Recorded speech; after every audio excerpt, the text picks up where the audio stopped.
Osaka wakes early because in this city, there is always another meal waiting. Her journey begins where millions of daily movements converge beneath one enormous station. Outside, Osaka feels direct, lively, and already completely awake. A short ride carries her toward the place where Osaka's modern story began centuries ago. Beyond the station, towers disappear behind trees and the walls of an older Osaka. Above stone walls and water, Osaka Castle still commands the center of the city. Gold, white walls, and layered roofs recall an Osaka built around power and trade. But history is only one appetite. Osaka's other story begins in its kitchens. Covered shopping streets bring everyday Osaka closer, one shop and counter at a time. Above stone walls and water, Osaka Castle still commands the center of the city. Soft noodles meet a gentle broth, simple food built around depth rather than excess. Her first taste of Osaka is warm, soft, and far more subtle than expected. Outside again, lunch counters sit beside grocers, cafes, and generations of neighborhood routine. In Osaka, even a walk between meals somehow becomes another reason to eat.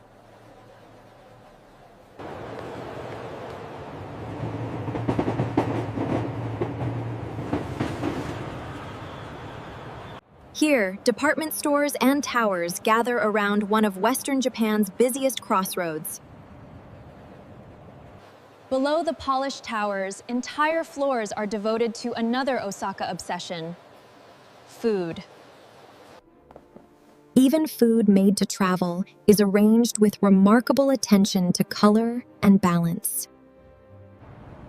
As evening arrives, the city changes color without ever slowing down. One day in Osaka ends with the strange realization that the eating has barely started. Day 2 begins southbound, toward the market often treated as Osaka's kitchen. Kuromon wakes beneath its covered arcade with seafood, fruit, knives, steam, and conversation. As evening arrives, the city changes color without ever slowing down. A hot grill turns a simple scallop into breakfast number 2. A few steps later, sweet rolled egg proves restraint is impossible in this market. Between savory bites, bright fruit offers a brief and very necessary pause. By late morning, she leaves the market, carrying less money and considerably less hunger. Namba grows louder with every block, drawing food, shopping, and entertainment together. Then comes the food most closely tied to Osaka's streets: takoyaki. Quick hands turn soft batter again and again until every piece becomes perfectly round. Sauce, bonito flakes, and seaweed finish the city's most famous bite. The first rule of takoyaki is simple. No matter how good it smells, wait. Only minutes away, neon gives way to stone, lanterns, and one of Namba's quieter lanes. Here, the city's appetite pauses briefly beside a place of prayer. Dinner begins at the iron griddle with another Osaka classic, Okonomiyaki. Cabbage, batter, and heat slowly become something crisp outside and soft within. Dark sauce, mayonnaise, seaweed, and bonito turn dinner into unmistakable Osaka. It is rich, hot, savory, and somehow immediately demands another bite.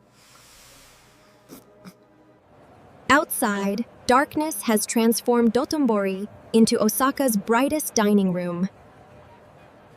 Food, signs, voices, and reflections merge beside the canal until the whole district feels alive. The third morning begins in Tennoji, where old neighborhoods sit beneath a newer skyline. Before another day of eating, Osaka offers a quieter reminder of its long religious history. Morning bells and wooden halls create a pause before the streets become louder again. From the temple, a short walk leads toward a neighborhood built around appetite and entertainment. Shinsekai arrives in signs, lanterns, retro storefronts, and the unmistakable tower overhead. Lunch begins with skewers, batter, hot oil, and one of Shinsekai's defining foods. One by one, the skewers disappear into oil and return crisp and golden.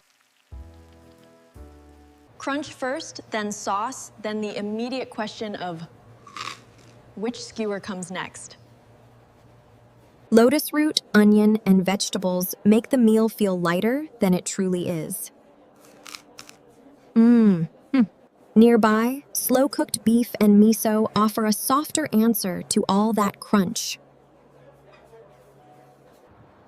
After lunch, she finally looks up at the tower that has watched the neighborhood change.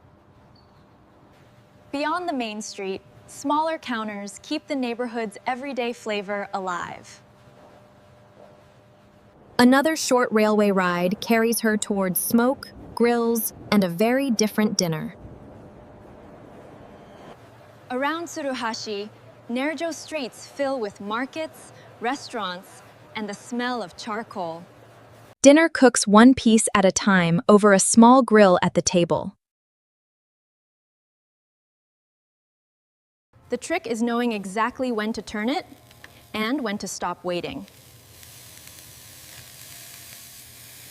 Smoke, sauce, and grilled edges make this one of the day's richest flavors. After dinner, she returns to Tennoji and exchanges narrow streets for 300 meters of sky. From above, every neighborhood she tasted becomes another cluster of lights. Osaka looks enormous from here, but somehow dinner still feels only a train ride away. On the final morning, she begins beside the rivers that helped Osaka grow through trade.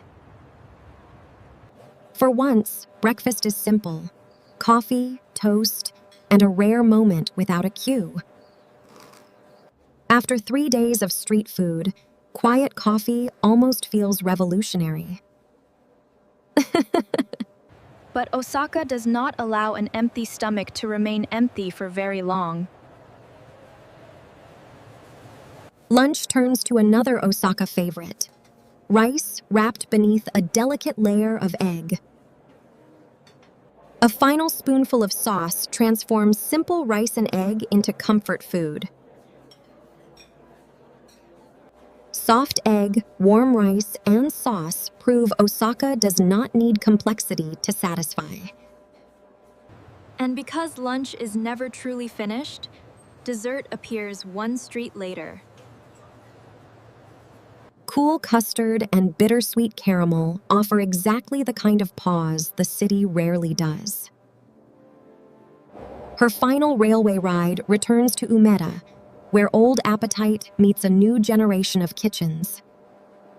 Today, Osaka's food culture continues beneath glass towers as confidently as it does in street stalls. Different kitchens share one room, each interpreting the same city through another plate. One last savory plate arrives, but by now the journey matters more than the menu. 4 days of eating have turned the city into a map of flavors and memories.